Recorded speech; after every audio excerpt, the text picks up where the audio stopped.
Hello, नमस्कार प्यारे भक्तों। ओम नमः शिवाय, हर हर महादेव, जय श्री कृष्णा।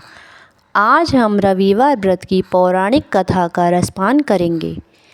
रविवार सूर्य देवता की पूजा का वार है। जीवन में सुख समृद्धि, धन संपत्ति और शत्रुओं से सुरक्षा के लिए रविवार का व्रत सर्वश्रेष्ठ है। रविवार का व्रत करने से, कथा सुनने से मनुष्य की सभी मनोकामनाएं पूरी होती हैं। मान सम्मान, धन, यश तथा उत्तम स्वास्थ्य मिलता है। रविवार व्रत का ऐसे करे पूजन। सूर्य का व्रत 1 वर्ष या 30 रविवारों तक अथवा 12 रविवारों तक करना चाहिए। रविवार को सूर्योदय से पूर्व बिस्तर से उठकर शौच व स्नान आदि से निवृत्त होकर स्वच्छ लाल रंग के वस्त्र पहने। तत्पश्चात घर के ही किसी पवित्र स्थान पर भगवान सूर्य की स्वर्ण निर्मित मूर्ति या चित्र स्थापित करें। इसके बाद विधि विधान से गंध पुष्पादि से भगवान सूर्य का पूजन करें। पूजन के बाद व्रत कथा सुने। व्रत कथा सुनने के बाद आरती करें। तत्पश्चात सूर्य भगवान का स्मरण करते हुए ओम ह्रां ह्रीं ह्रौं सः सूर्याय नमः इस मंत्र का 12 या 5 अथवा 3 माला जप करें। जप के बाद शुद्ध जल, रक्त चंदन, अक्षत, लाल पुष्प और दूर्वा से सूर्य को अर्घ्य दें। सात्विक भोजन व फलाहार करें। भोजन में गेहूं की रोटी, दलिया, दूध, दही और चीनी खाएं। रविवार के दिन नमक नहीं खाना चाहिए। रविवार व्रत की पौराणिक कथा। प्राचीन काल में एक बुढ़िया रहती थी।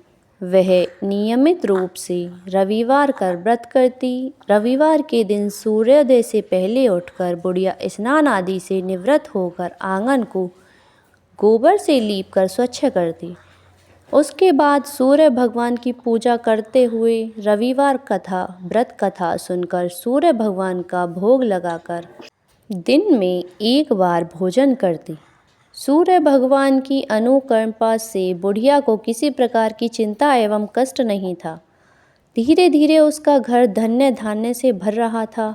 उस बुढ़िया को सुखी होते देख उसकी पड़ोसन उससे जलने लगी। बुढ़िया ने कोई गाय नहीं पाल रखी थी, अतः वह अपनी पड़ोसन के आंगन में बंधी गाय का गोबर लाती थी। पड़ोसन ने कुछ सोचकर अपनी गाय को घर के भीतर बांध दिया। रविवार को गोबर न मिलने से बुढ़िया अपना आंगन नहीं लीप सकी। आंगन न लीप पाने के कारण उस बुढ़िया ने सूर्य भगवान को भोग नहीं लगाया और उस दिन स्वयं भी भोजन नहीं किया।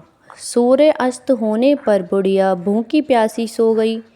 प्रातःकाल सूर्योदय से पूर्व उस बुढ़िया के आँख खुली तो वह अपने घर के आंगन में सुंदर गाय और बछड़े को देखकर हैरान हो गई।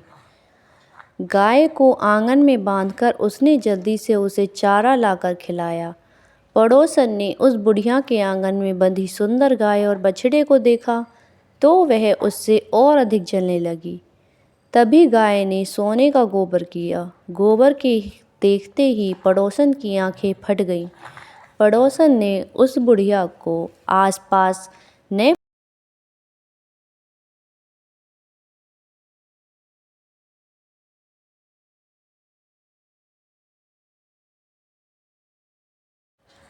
और अपने घर ले गई तथा अपनी गाय का गोबर वहां रखाई। सोने के गोबर से पड़ोसन कुछ ही दिनों में धनवान हो गई। गाय प्रतिदिन सूर्योदय से पूर्व सोने का गोबर किया करती थी और बुढ़िया के उठने से पहले पड़ोसन उस गोबर को उठाकर ले जाती थी। बहुत दिनों तक बुढ़िया को सोने के गोबर के बारे में कुछ पता ही नहीं चला। बुढ़िया पहले की ही तरह हर रविवार को भगवान सूर्यदेव का व्रत करती रही और कथा सुनती रही। लेकिन सूर्य भगवान को जब पड़ोसन की चालाकी का पता चला तो उन्होंने तेज आंधी चलाई। आंधी का प्रकोप देखकर बुढ़िया ने गाय को घर के भीतर बांध दिया। सुबह उठकर बुढ़िया ने सोने का गोबर देखा। उसे बहुत आश्चर्य हुआ। उस दिन के बाद बुढ़िया गाय को घर के भीतर बांधने लगी। सोने के गोबर से बुढ़िया कुछ ही दिन में बहुत धनी हो गई। उस बुढ़िया के धनी होने से पड़ोसन बुरी तरह जल भुनकर राख हो गई और उसने अपने पति को समझा बुझाकर उसे नगर के राजा के पास भेज दिया।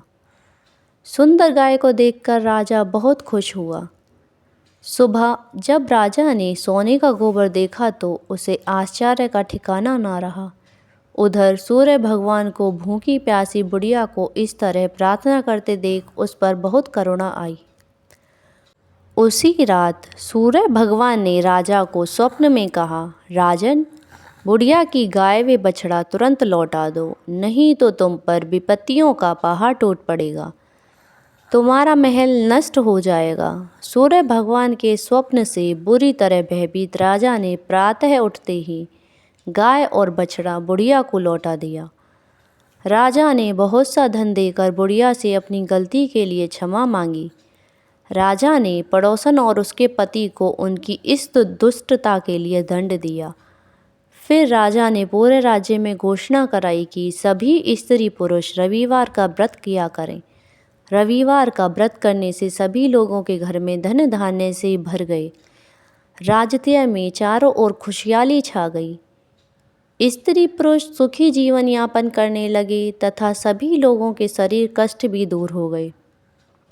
प्यारे दोस्तों, अगर आपको हमारा वीडियो अच्छा लगा हो तो प्लीज़ लाइक करें, शेयर करें, टिप्पणी करें और चैनल को सब्सक्राइब करना ना भूलें। धन्यवाद। आशा है कि आपका दिन शुभ हो और जैसी बुढ़िया माई पे कृपा हुई वैसे ही सब पे कृपा हो। जय सूर्यदेव।